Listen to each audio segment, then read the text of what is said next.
Halo, Assalamualaikum warahmatullahi wabarakatuh. Selamat datang kembali di channel Pekerja Remote.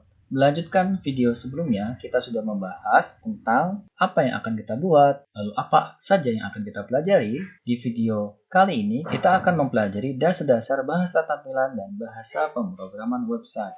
Lalu, materi apa saja yang akan kita pelajari?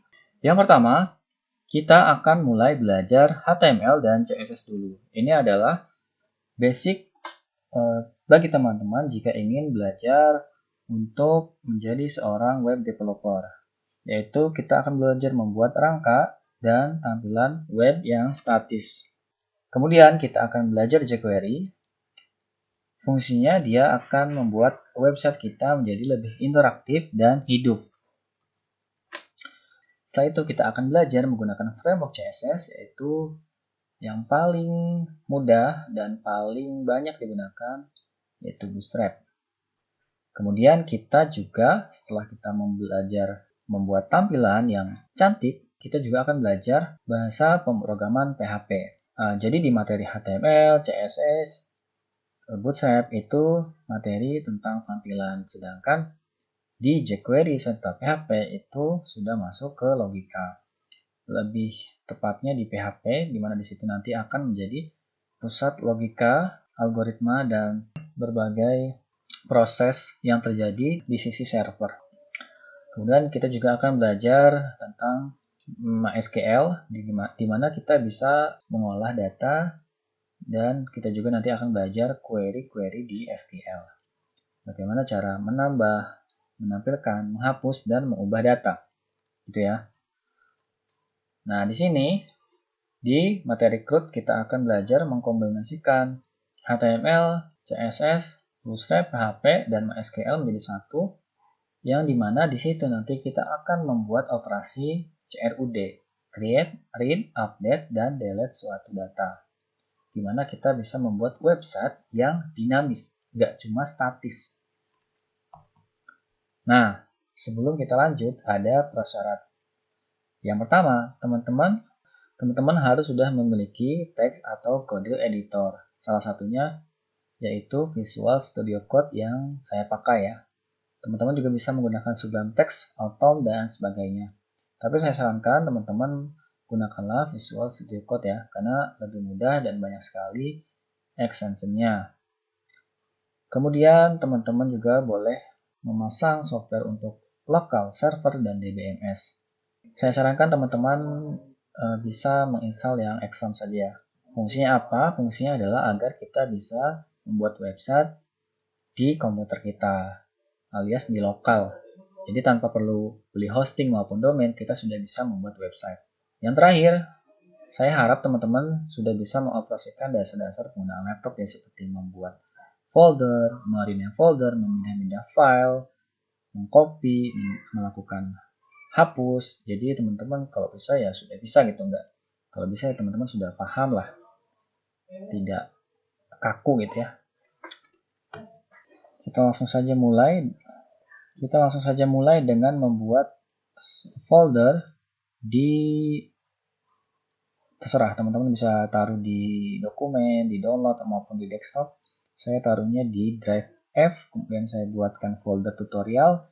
Di sini saya akan memisahkan dia berdasarkan materi-materi yang akan kita bahas. Yang pertama adalah HTML, kemudian yang kedua adalah CSS, yang ketiga adalah Bootstrap, kemudian yang keempat adalah tadi apa ya? jQuery ya. Yang kelima kita akan belajar PHP.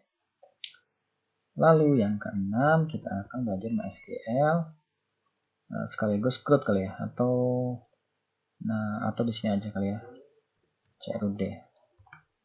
Lalu nanti yang kedelapan mungkin aplikasi atau bisa jadi perancangan, tapi untuk dasar memang cuma segini aja. Aplikasi mungkin akan di bab 3 ya.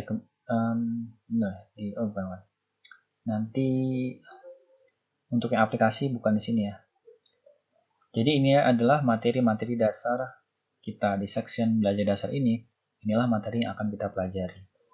Kemudian teman-teman langsung kalau teman-teman sudah install Visual Studio Code-nya, silakan teman-teman klik kanan lalu Open with Code. Atau bisa juga teman-teman manual mencari Visual Studio Code-nya di sini. Setelah itu di open dan nanti akan teman-teman bisa open folder lewat sini. Untuk cara installnya sudah banyak sekali tutorialnya di YouTube ya, jadi teman-teman bisa cari di YouTube, ada banyak sekali tutorialnya. Jadi nggak perlu saya buatkan karena mubazir ya, karena udah dibuatkan video tutorialnya oleh teman-teman yang lain, oleh rekan-rekan di sana di YouTube. Banyak sekali channel yang mengajarinya, jadi saya tidak perlu membuatkan lagi ya. Kemudian di folder 1 HTML kita buat folder intro.html. Nah, HTML itu apa? HTML itu gampangnya adalah bahasa tampilan untuk membuat rangka website. Gitu aja simpelnya. Teori dasarnya, latar belakangnya, sejarahnya diciptakan HTML, tahun berapa, siapa penciptanya, lalu sejarahnya seperti apa, itu teman-teman bisa belajar sendiri ya. Sudah banyak sekali yang menjelaskan. Di sini saya ingin mengajarkan yang praktikal aja, jadi nggak perlu banyak teori. Saya akan mengajari apa-apa aja yang akan kita pakai di aplikasi nanti, seperti itu ya. Jadi di HTML itu ada standar dokumen. Yang pertama ada tag HTML. Nah, HTML itu ada buka dan tutupnya. Oke, sebentar saya coba zoom aja biar kelihatan. Bagi teman-teman yang di mobile lebih terlihat. Segini ya. Nah, ini ada tag pembuka dan penutup. Jadi ada seperti ini. Ini pasangannya. Untuk yang penutupnya dia pakai slash seperti ini. Kemudian kita enter aja. Nah, di dalam HTML itu ada tag head. Buka dan tutup. Nah, dia akan menutup sendiri. Kalau si VS Code dia langsung menutup sendiri. Kemudian ada juga tag body. Head itu katakanlah kepala, body itu badan ya. Di dalam head itu biasanya ada banyak tag lagi, ada meta, ada title, ada link, style, script. Yang kita pakai di sini coba kita berikan dia title. Title itu untuk judul ya. Kalau kita sorot, nanti di sini ada penjelasannya dari VS Code. Jadi dia itu judul yang merepresentasikan dokumennya. Jadi dokumen itu apa? Bisa kita kasih judul, misalnya belajar HTML. Seperti itu. Lalu body itu apa? Body itu semua yang kita lihat di tampilan website itu kita codingnya di dalam body. Jadi coba kita buka aja, klik kanan. Kalau di saya sih ada open with live server, tapi manualnya kita bisa langsung lewat sini aja ya. Nah, klik 2 kali nanti akan masuk ke browser kita. Di sini ya, tuh. Masih kosong. Nah, semua yang kita lihat di dalam layar itu ngodingnya di dalam body sini. Kalau kita lihat YouTube, itu kan di sini akan tampil nih. Nah, ini apa yang kita lihat di sini itu ngodingnya di dalam body. Ya. Jadi di dalam sini. Lalu di dalam HTML itu ada tag-tag apa saja yang bisa kita coding. Yang pertama kita coba buat komentar dengan seperti ini ya. Ada kurung siku. Nah, ada buka, ini bukanya, ini tutupnya. Di dalam komentar ini saya ingin menuliskan informasi aja. Yang pertama, saya tulis penjudulan. Jadi dalam HTML ada namanya penjudulan atau heading ya. Nah, tujuannya dikasih komentar ini ya sekedar untuk informasi. Dan ini nggak akan dieksekusi tidak akan ditampilkan di halaman ini. Di browser ini nggak akan ditampilkan. Dia cuma sekedar catatan aja. Nah, penjudulan itu pakainya apa? Tag H1. Misalnya ini judul, artikel. H1 itu penjudulan tertinggi ya. Lalu dia juga punya anaknya lagi yang lebih di bawahnya, yaitu katakanlah subjudul. Ada juga H3. Kita isi aja bebas, sebenarnya subjudul 2 atau gini aja nggak apa-apa. Nah, H1 sampai H6. Ini untuk penjudulan. Kita lihat hasilnya. Nah, ini ya. Semakin tinggi nilainya, semakin kecil. Jadi yang paling besar itu di dalam hierarki kepentingan itu H1 yang paling tinggi. Jadi dalam suatu dokumen judul utama itu biasanya pakai H1. Kalau teman-teman bikin naskah skripsi atau teman-teman yang buat makalah atau pernah baca buku, novel, itu pasti ada judul utamanya. Nah, itu bisa pakai H1. Lalu nanti di dalam artikel atau di dalam novel, di dalam naskah itu biasanya ada subjudul dari judul utama. Nah, itu bisa pakai H2. Di dalam H2 ada subjudul lagi, anaknya lagi, yaitu H3 dan seterusnya sampai H6. Lalu ada juga paragraf, dia pakainya tag P.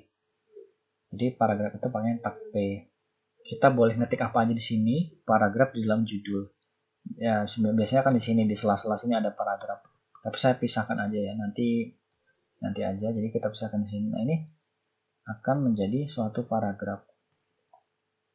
Kalau teman-teman pengen isi dengan teks yang lebih panjang tapi males ngetik, teman-teman cukup tulis lorem lalu enter atau tab aja. Jadi kita bisa enter. Nah, nanti akan dibuatkan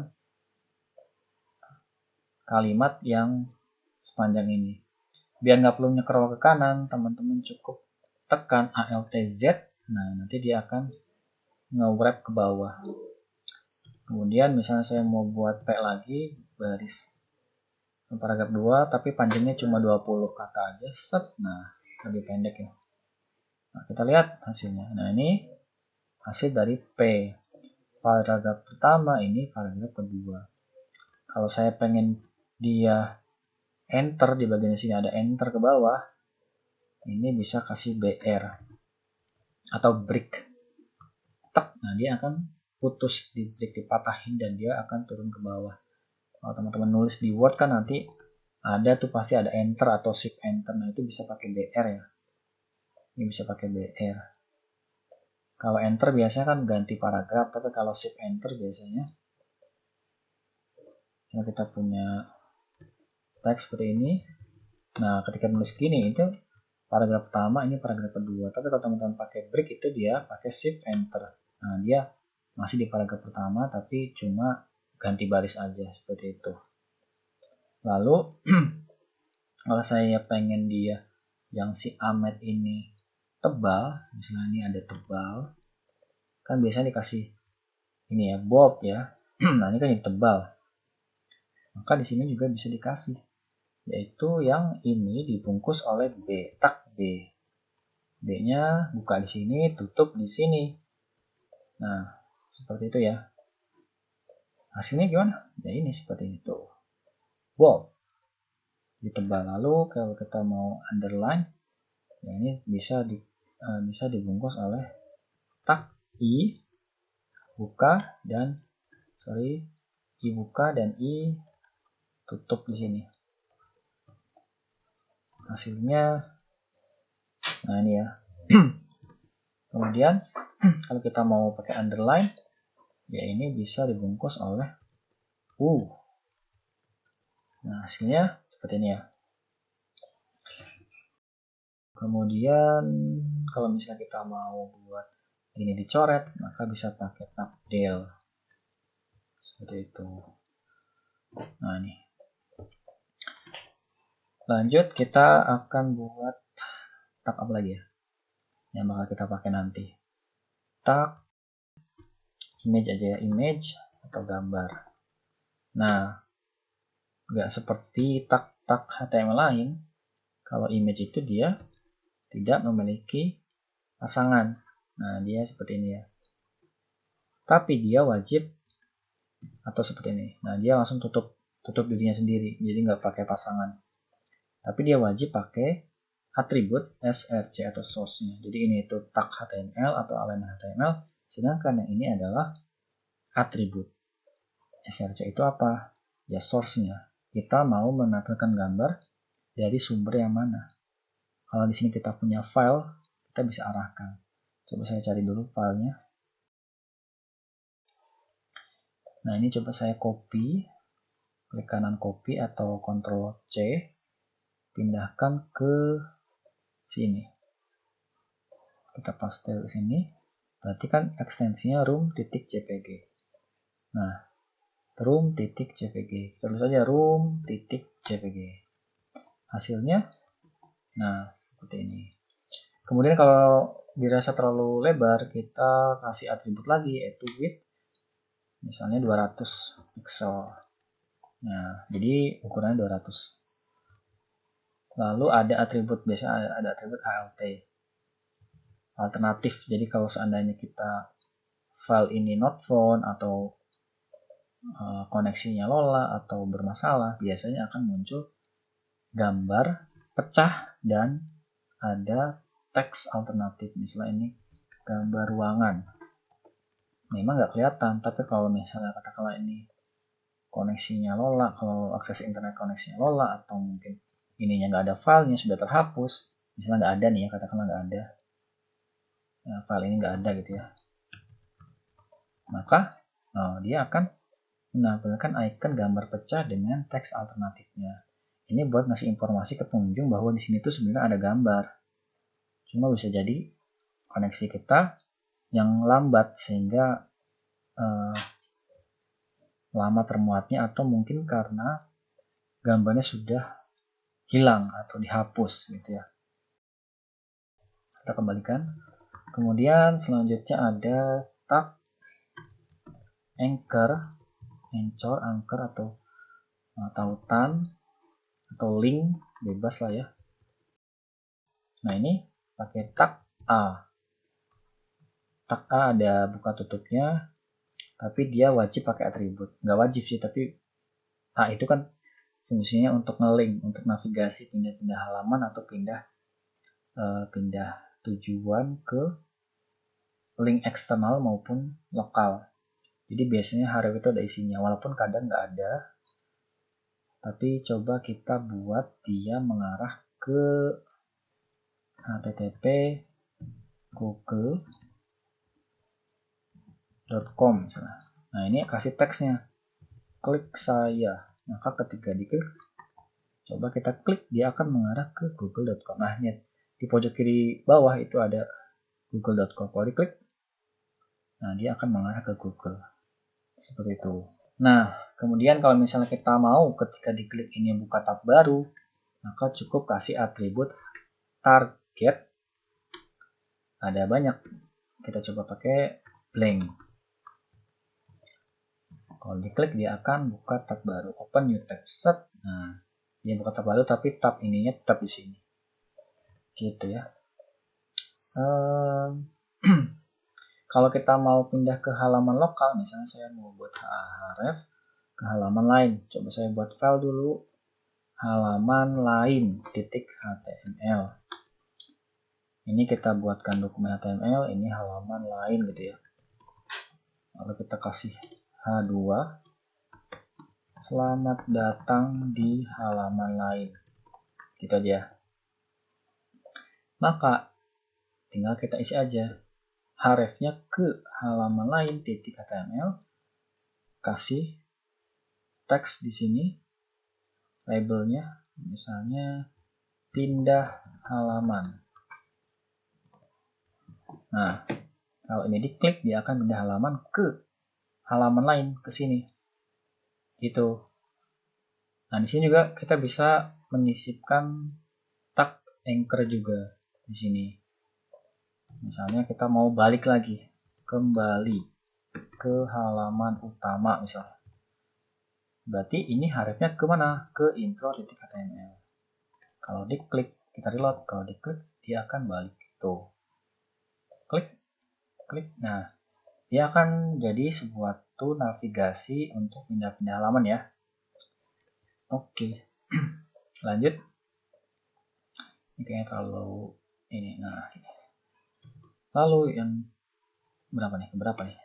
Image, gambar sudah, anchor sudah. Apalagi ya? Kita juga bisa membuat list atau daftar gitu ya, daftar atau list. Kalau di Word kan ada bullet and numbering misalnya ini. Ada tahu, ada tempe. Kalau kita jadikan dia numbering, nah jadinya seperti ini. Atau kita jadikan dia bulleting, jadinya seperti ini.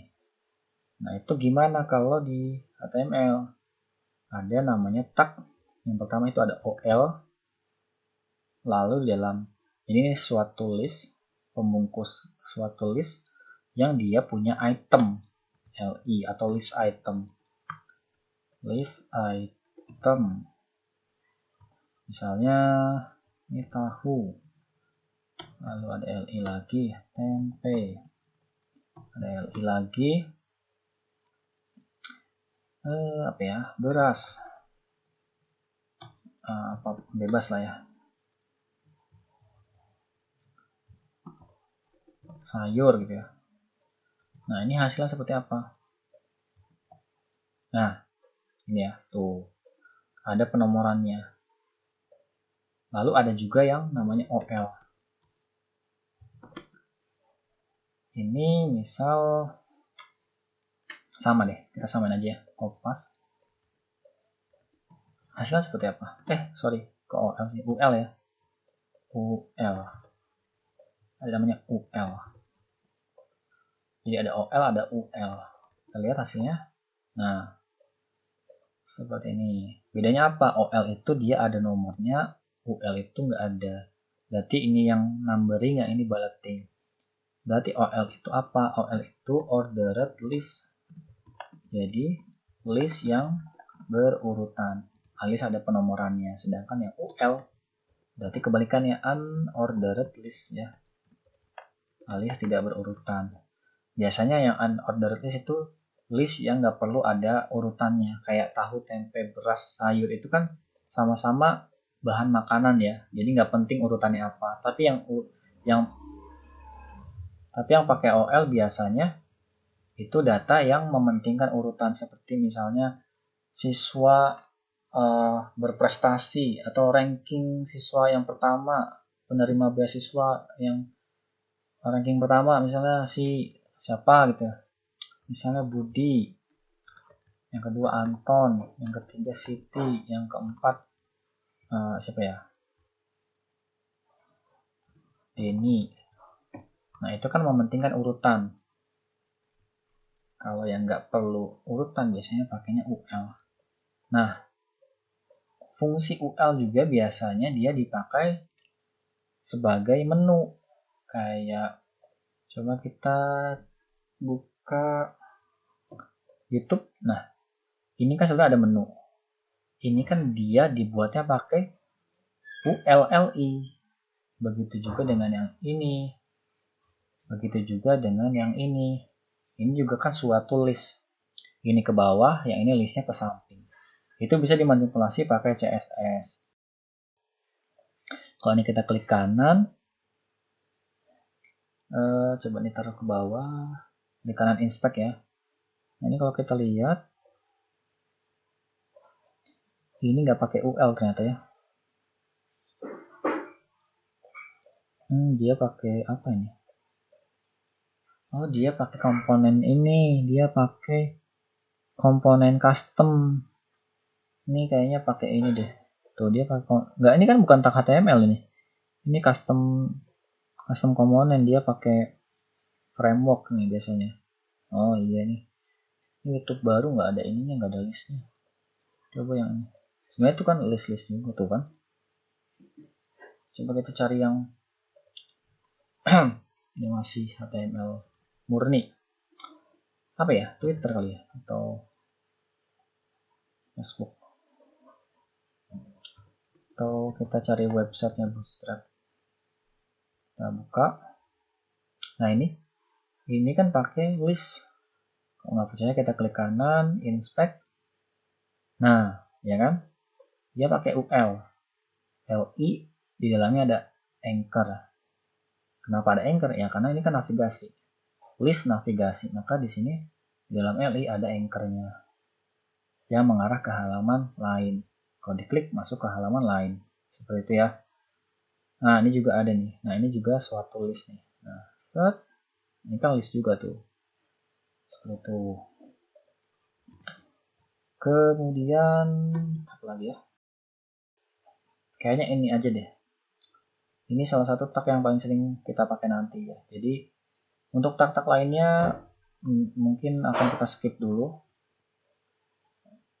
Kecuali kalau nanti kita menemukan kasus lain yang kita membutuhkan tag lain, pasti saya ajari juga ya. Tapi ini basicnya seperti ini yang paling sering. Jadi nggak perlu banyak-banyak dulu. Nah, saya buat file baru namanya table. Ini salah satu tag penting di HTML juga. Saya pisahkan filenya ya biar lebih fokus. Ini untuk yang intro dulu. Kemudian di file table kita seperti biasa buat standar dokumen ya, kayak HTML. Cuma kalau teman-teman pengen cepat di VS Code biasanya cukup pakai tanda seru. Nah, nanti muncul ini ya, tuh muncul emmet-nya. Tinggal di tab aja nanti dibuatkan seperti ini. Atau bisa juga HTML bisa ya? Nggak bisa ya? Terserah. Oh iya. Kenapa di sini ada doc type-nya? Lihat. Nah, ini ada doc type-nya. Ini tuh untuk tag HTML5 ya. Ada penambahan seperti ini. Di HTML5 itu ada tag-tag baru yang lebih modern kayak video, audio, kemudian ada tag header, footer, nav, itu tag HTML5 ya. Kan biasanya kalau di HTML lama kan pakai div, semuanya pakai div. Kalau div itu kan semantik meaningnya semantik HTML-nya kurang, nggak ada meaningnya, jadi nggak punya arti, terlalu generik. Tapi kalau pakai header kan ketahuan, oh header itu kepala, nav itu navigasi, footer itu katakanlah kaki, ada main, utama, section, artikel, aside, ada banyak. Tapi di sini kita nggak akan belajar itu dulu ya, karena itu belakangan aja. Kita pakai tag-tag umum aja yang mudah. Oke, kita lanjut materi table. Jadi table ini, tagnya adalah table seperti ini ya. Nah, table seperti ini. Tapi sebelum itu saya coba buatkan Excel-nya dulu biar teman-teman punya gambaran. Nah, coba saya buatkan. Di sini ada nomor, nama, ada NIM sama apa ya? Jurusan misalnya. Saya buatkan table dulu di sini, terus di format pakai aja ya. Nah, ini kan udah jadi table. Nah, satu blok ini itu dibungkus oleh tag table. Jadi ketika kita membuat table itu kita sudah membuat satu blok utama, induknya, parentnya. Nah, di dalam table itu mereka ada elemen lain. Yang ini, yang sebaris ini namanya row atau TR. Ini juga satu baris namanya TR. Jadi satu baris ini miliknya TR atau row, table row atau baris table. Berarti kita bisa pakai TR. TR lalu enter aja. Satu TR atau satu baris memiliki beberapa kolom. Kalau di kepala itu biasanya pakai TH, table heading. Jadi tinggal dikasih TH. Dia bisa kasih nama, nomor, namanya. Nama kolomnya kita namain aja nomor. Yang kedua TH-nya. TH yang kedua itu, kolom yang kedua itu nama. Yang ketiga itu kita katakan NIM, boleh NIS, boleh apapun lah ya. Yang keempat TH, kolom keempat itu jurusan. Lalu jangan lupa dikasih border, atribut border 1. Kita lihat hasilnya. Teman-teman, ini dihapus aja ya. Di atas ini hapus. Nah, berarti kan kita masuk tutorial folder 1 HTML, di enter. Nanti akan muncul list-list file yang sudah kita buat. Nah, kita akan masuk ke yang table sini. Klik, nanti masuk ke file table. Saya zoom aja ya biar teman-teman yang lihat di HP kelihatan. Saya zoom pakai control scroll. Nah, seperti ini. Nah, ini sudah membuat suatu table dengan satu baris, satu TR yang berisi TH, TH, TH, TH. Lalu kita buatkan baris kedua. Nah, ini ada baris kedua. Ini juga TR juga. Tapi berisi 4 kolom yang kita namakan TD. Kenapa beda dengan yang di atas? Yang di atas itu kan buat kepalanya ya, buat headingnya, sedangkan ini buat data, buat badan sebagai data dari TH yang ini, dari kolom kepala yang ini. Maka kita namakan TD ya, table data gitu ya.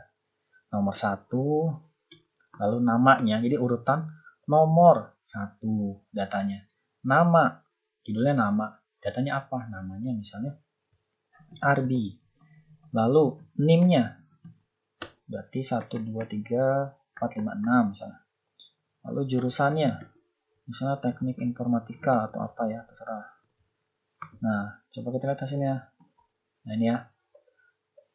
Ini barisnya pertama yang TH, ini baris kedua TR yang berisi TD. Berarti kalau kita mau nambah mahasiswa kedua, kan tinggal ditambahin TR yang kedua. Gitu ya. Nomornya 2, namanya siapa ya? Bio, NIM-nya sudah 3, 4, 5, 6. Beda. 7 sama. Oh, jurusannya misalnya sistem informasi. Kita lihat. Nah, sudah ya. Berarti kita sudah berhasil membuatkan tabel yang utuh. Seperti ini. Tapi biasanya juga ada versi yang lebih valid. Yaitu di mana kita membungkus TR yang berada di kepala dan memisahkannya dengan TR yang berada di badannya. Nah, itu biasanya pakai tag T-head. Di dalam tag T-head kita masukkan aja ini TR yang berisi kepalanya, TH-nya. Ini kita rapikan, tab gitu, atau bisa juga teman-teman klik kanan format dokumen. Ini biasanya belum terpasang ya ternyata. Kayaknya harus di ini dulu ya, di close atau di close folder. Saya buka lagi. Mungkin ini ekstensinya belum terload. Format. Nah, dia langsung rapi ya, diklik kanan format, dia langsung rapi. Untuk pemformatannya, kalau misalnya teman-teman belum ada, ini bisa install di extension sini, cari aja Prettier. Nah, ini tinggal di install aja. Kebetulan saya sudah install. Ya, tinggal diklik aja, nanti otomatis terinstall. Nah, ini sudah jadi. Saya akan zoom out biar nggak terlalu ini. Gitu ya. Agak berjarak dikit. Nah, yang ini, sedangkan yang TR ini, ya ini kan yang TR ada TH-nya dibungkus oleh T-head. Jadi ini tuh kepala. Masih tahu bahwa ini tuh kepala ke si browser, bahwa ini kepalanya. Nah, sedangkan yang ini yang isi data dimasukkan ke dalam table body. Gitu ya. Kita rapikan aja tab gitu ya. Diseleksi yang berantakan dikasih tab. Ini biar rapih. Atau bisa juga klik kanan kayak tadi, format. Seperti itu. Nah, kita lihat hasilnya. Sama aja, cuma lebih valid gitu. Jangan lupa dikasih judul biar ini kita kasih tahu bahwa ini table apa, ini maksudnya table apa ya gitu. Kita kasih judul misalnya H2 aja deh. Data mahasiswa 2021 misalnya. Nah, itu ya, jadi ada judulnya. Memang tampilannya belum menarik karena ini belum diproses sama CSS, jadi kita fokus untuk membuat rangkanya dulu. Kalau kita sudah bisa berangkat, tinggal kita manipulasi dengan CSS agar lebih bagus ya. Nah, itu biasanya sih di sini ada tombol tambah ya. Kita kasih tombol tambah data atau tambah mahasiswa. Nah, ini bisa mengarah ke halaman lain, mengarah ke halaman tambah. Biasanya di sini ada halaman tambah. Cuma kita kosongkan aja karena kita belum buat. Kasih pagar aja. Nah, jadi kalau diklik tidak mereload, tapi kalau hrefnya kosong, kalau diklik itu dia ngereload. Klik, nah dia mereload data. Ya tidak terlihat sih ngereload ya karena filenya kecil jadi cepat. Kasih pagar. Tambah data ini biasanya ada ya, diklik pindah. Biasanya juga di sini ada tombol aksinya, aksi, lalu di bawahnya ada TD, ada link, Yang ini link ubah, yang ini link hapus. Untuk duplikat cukup Alt shift bawah gitu ya. Tuh. Ini juga kita buat, copy aja deh. Nah, jadi ada tombol ubah hapus. Ini link sih, bukan tombol sih, tapi nanti kita manipulasi pakai CSS agar visualnya itu menyerupai suatu tombol seperti tombol apa ya? Seperti tombol inilah. Nah, kayak gitu. Bisa pakai CSS. Sementara kita polosan aja. Nah, kalau teman-teman sudah paham, kita lanjut ke tag selanjutnya. Yang penting di HTML itu ada formulir. Ini juga penting banget. Fungsi table itu apa? Table itu untuk menampilkan data biasanya. Entah itu data daftar produk, daftar mahasiswa, terus kategori, guru, mata pelajaran, kelas. Nah, itu pakainya table. Lalu formulir untuk apa? Formulir itu untuk menambah atau mengubah data. Jadi kalau kita mau nambah data produk baru atau mengubah produk yang sudah ada, itu pakainya formulir kayak gitu. Contohnya gini, kita buatkan dulu dokumennya, tanda seru gitu ya, tanda seru. Kayaknya terlalu nge-zoom nggak sih? Tanda seru, tab, lalu kita kasih formulir dalam HTML. Ini table dalam HTML. Dalam formulir kita buatkan form yang berisi inputan. Kita kasih input. Jadi di dalam form pasti ada input kan, input nama, input nomor telepon, input alamat dan sebagainya. Nah, input ini kita kasih tipe teks karena ini kita mau isi teks, misalnya nama mahasiswa atau nama produk. Seperti image, dia itu nggak punya pasangan, jadi dia menutup dirinya sendiri. Nah, garis miring seperti ini. Ini nggak ada pasangannya. Kalau ini kan ada pasangannya. Kita lihat hasilnya. Ini seperti biasa kita hapus, kemudian kita enter. Yang formulir kita klik. Nah ini form, ini inputan ya. Tapi informasinya nggak jelas. Ini itu input apa? Kosong seperti ini kan nggak bagus ya. Ini user juga nggak tahu ini apa gitu. Makanya kita kasih label, label. Kemudian kita kasih nama. Nama inputnya misalnya nama mahasiswa. Nah, ini labelnya, ini inputnya. Kemudian kita buat label baru, misalnya nim mahasiswa misalnya. Input tipenya teks sama. Nah, cuma kok dia ke samping ya? Kenapa ke samping? Karena dia display-nya dia itu inline ya. Jadi lebarnya selebar dirinya sendiri. Jadi lebarnya cuma segitu. Karena lebarnya cuma segini, kecil banget, maka di sebelah kanan ada ruang kosong yang akan ditempati oleh sesama yang inline, sesama elemen yang inline display-nya. Nah, dia kecil, nah makanya ditempati oleh mereka. Makanya mereka posisinya sejajar. Karena sama-sama kecil, di sini ada tempat kosong, jadi dimasukin ini. Berbeda dengan hal apa? Elemen heading, misalnya H4, misalnya ini tambah mahasiswa. Ini kan heading ya untuk judul. Nah, untuk judul kenapa yang ini nggak ke samping sini ya? Ini nama mahasiswa, input kok nggak di samping sini? Kok dia bisa jajaran sedangkan yang ini kok nggak mau jajaran? Kalau kita lihat inspect elemen, nah yang heading atau salah satunya H4, dia itu display-nya blok. Nah, dia tuh ngeblok ke ujung, dari ujung ke ujung. Jadi dia tuh menguasai area sehingga satu baris ini dikuasai oleh H4. Sehingga yang elemen ini nggak bisa masuk ke sini, karena sudah dikuasai oleh tambah mahasiswa, oleh heading. Beda dengan yang label, dia labelnya cuma segitu tuh. Label itu labelnya cuma se-width sini tuh. Beda dengan heading, dia lebar ke ujung. Ya gitu ya. Biar teman-teman tahu, oh kok ini bisa sendirian tapi kok ini bisa jajaran gitu.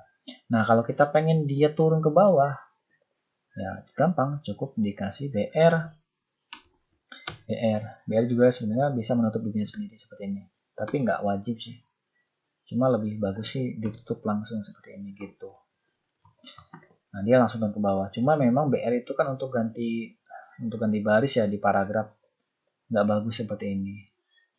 Ada cara lain lah, tapi gampangnya seperti ini. Sementara kita pakai BR dulu.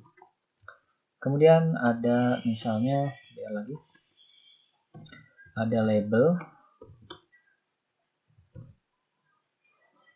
jenis kelamin. Kalau jenis kelamin itu diinputkan atau dipilih ya. Seharusnya dipilih ya, berarti bukan inputan seperti ini. Misalnya jenis kelaminnya apa, kan nggak mungkin ya kita inputkan.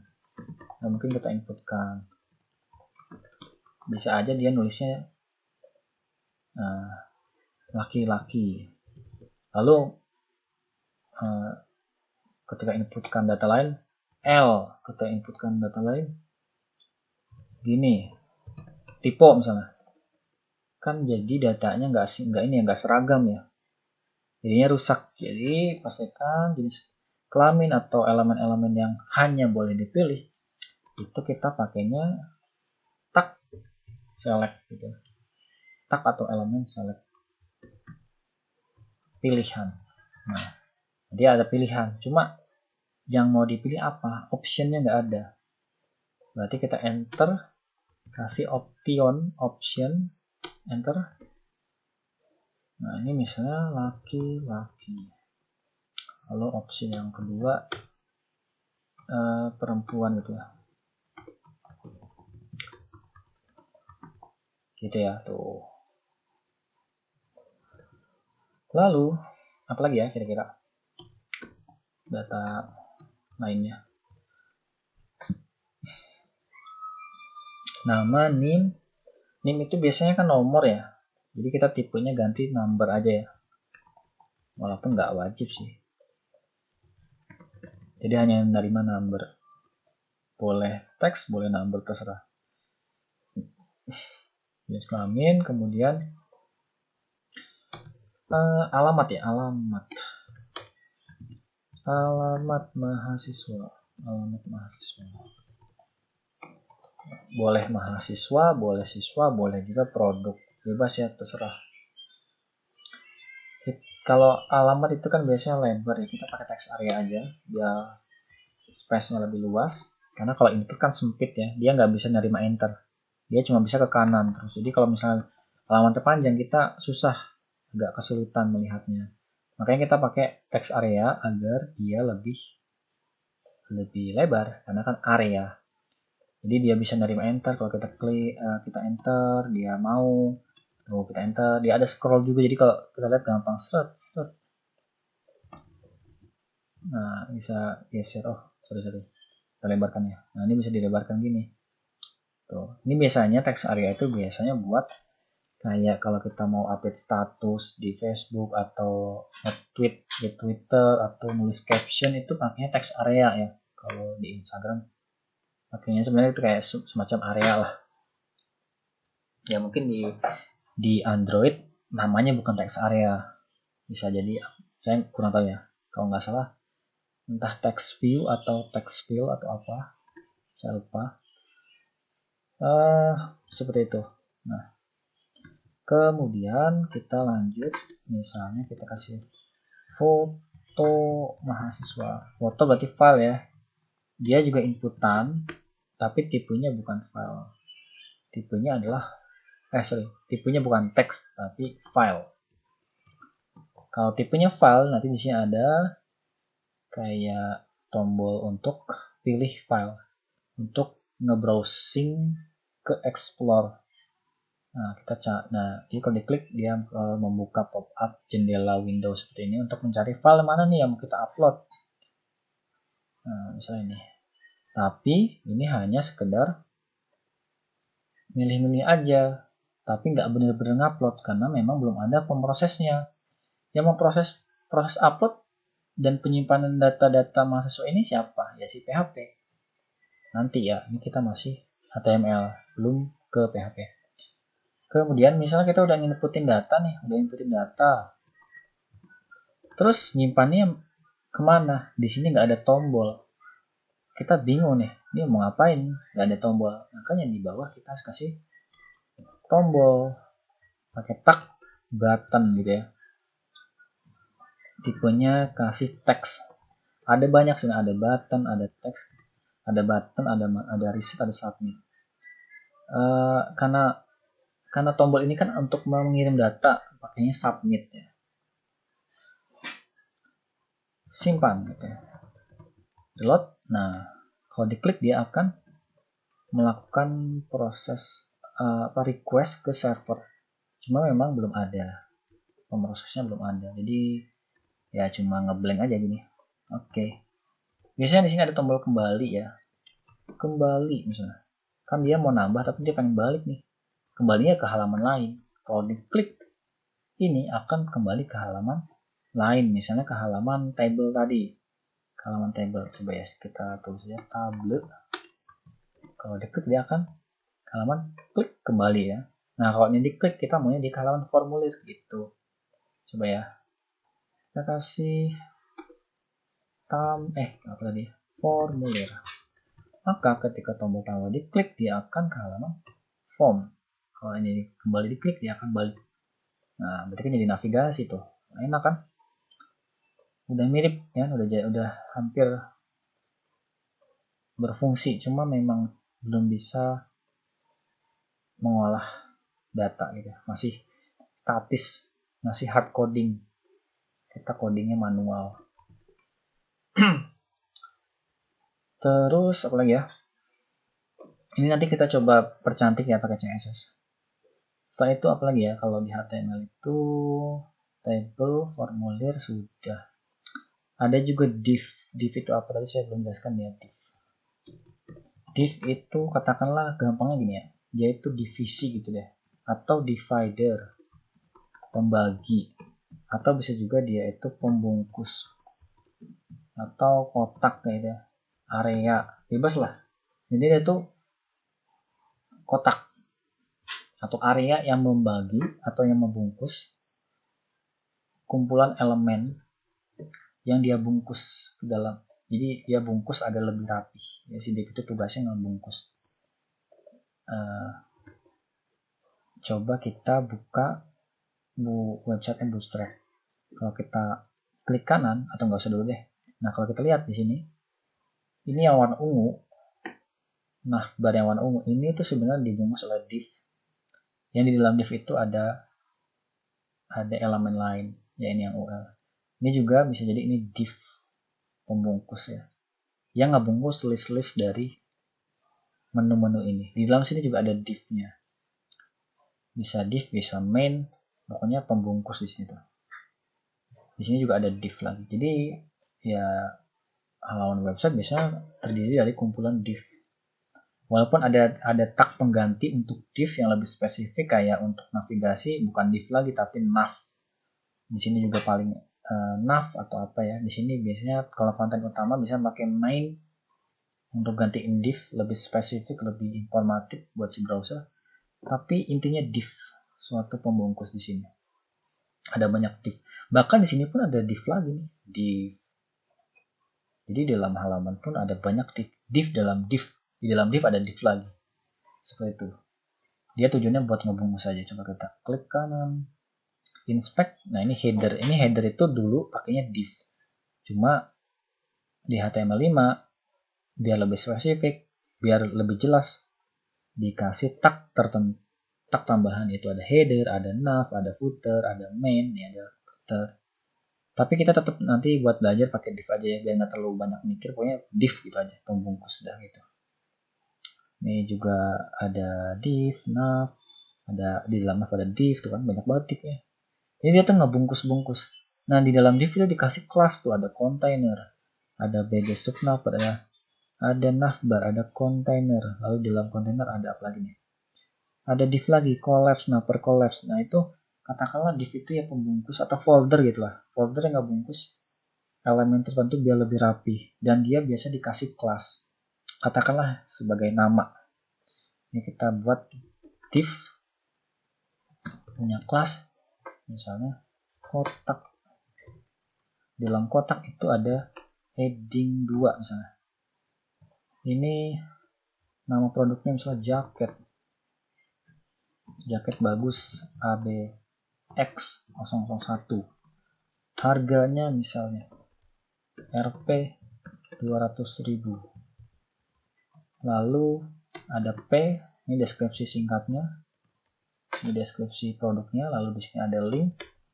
Lihat detail produk. Nah,